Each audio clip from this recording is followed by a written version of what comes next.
A few days after Wyatt was freed from the hospital, it was one of the most peaceful summer days in New York itself. Just like any other day in the city, the people were out strolling the streets. Some were taking their dogs out, and some had children accompanying them. It was so busy that everywhere you looked, someone was there. Even if you looked up, there wasn't even a single cloud in the sky on this fine day. Now on this fine day, Wyatt and Tegan were walking along the streets at a very fast pace. They were dodging people, dogs, you name it. Oh man, I can't believe we overslept, Wyatt said in a panicked voice. Out of all days to enjoy some extra shut-eye, why did it have to be this day? Tegan said in an equally panicked voice. At least our speech isn't until the very end, White said as he tried to lighten up the situation. I mean, I guess so, but it still isn't good, Tegan said as White stayed quiet. The two rushed along the streets until they reached Mando High School. They tried opening the door to get inside, found out that the door was locked. Rats, Tegan said. How are we supposed to get our cap and gowns now? Wyatt asked as he noticed a few parents walking past the main entrance to the school.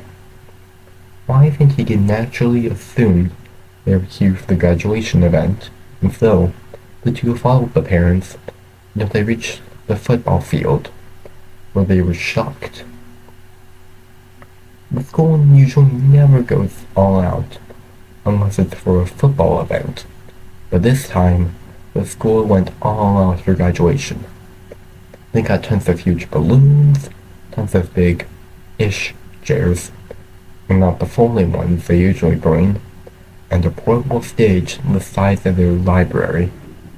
Whoa! Did the school decide it wanted to stop being cheap? Tegan asked, said.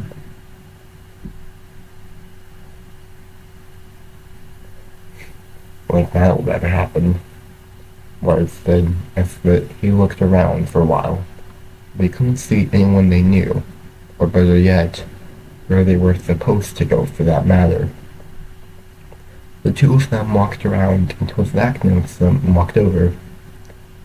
Where have you two been? You missed my final goodbye to the high school speech, Zach said in an annoyed voice. We overslept. And what are you talking about? You never signed up for a speech, Tegan said. Just then, there was a loud crashing sound from nearby. The three of them looked around to see that the bleachers had fallen down completely. That's odd. They expected gravity to do the rest of the labor, Zach said.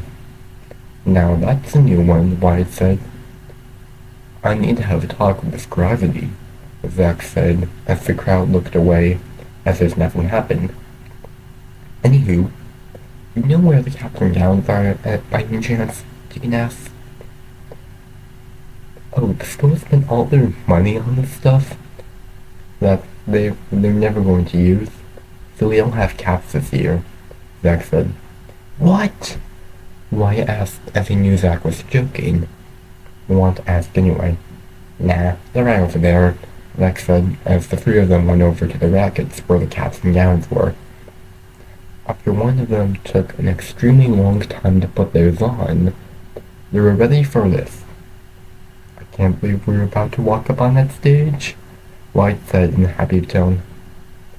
The reality of this day is sure to make this an amazing day, Tegan said. No time for a song, guys. We have to go, Zach said as the three of them took their places as the ceremony began.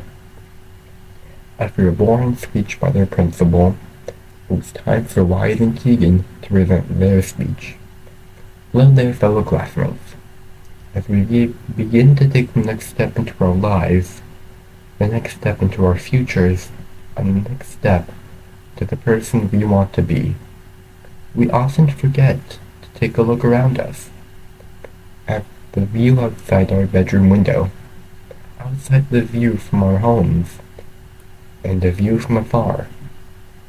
We get so caught up in my life that we forget to appreciate the view, as well as the people around us, the people we held close to us, deep in our hearts, that we should cherish every day. Because one day, they might not be here anymore. We forget to cherish them, and sometimes when we do remember, it's too late. So, wherever you choose to go, never forget to look back on the people who care about you, and never forget the people who care about you. Wyatt and Tegan said as the crowd cheered for them. Shortly after, the graduates were called up to receive their diplomas, to which one receiving his, Zach gave a signal, and without warning, a cooler that was filled to the brim with ice-cold water dropped down and soaked the principal. "Yeah, goodbye high school," Zach said. "What the heck was that all about?" Wyatt angrily whispered to Zach. "The greatest pranksters always leave their mark. This one is sure the class clown," Zach whispered back as the show continued onward. Afterwards, it was time for everyone to place their caps to the left, and once that was done with, the principal concluded the ceremony as everyone then threw their caps up in the air, with Wyatt and Tegan's cap touching swiftly in midair, as Tegan's cap landed on Wyatt's, and his hat landed on Tegan, as the two started to hug. "Hey Zach, can I sign my yearbook?" Wyatt asked. "You know, I was going to anyway," Zach said as he signed Wyatt's yearbook, and, in return, Wyatt signed Zach's yearbook as well. "Oh, that reminds me, I want to give you this," Zach said as he handed Wyatt a USB flash drive. "Well, thank you. What's on this?" Wyatt asked. "I may or may not have made a slideshow of the three of us, just in case we miss each other. We have this to remind us of each other," Zach said. "I'm thoughtful of you," Wyatt said as the two hugged for a little bit. "But you do know you're coming with us to the skee-ball game in 3 hours, right?" Wyatt asked. "But then I'll miss you two guys too much," Zach said as he was called elsewhere, right when Tegan came up. "Guess you're just going to take us to college," Tegan said. "Really? Moving day isn't until the end of August," Wyatt said. "I know, but these things fill up," Tegan said. "They sure do," Wyatt said. "So I know this is early. I made a list of all the fun things we could do in Colorado," Tegan said. "Talk about planning ahead," Wyatt said in a joking voice. "No, you," Tegan said as the two of them started to walk towards each other to the entrance towards the school.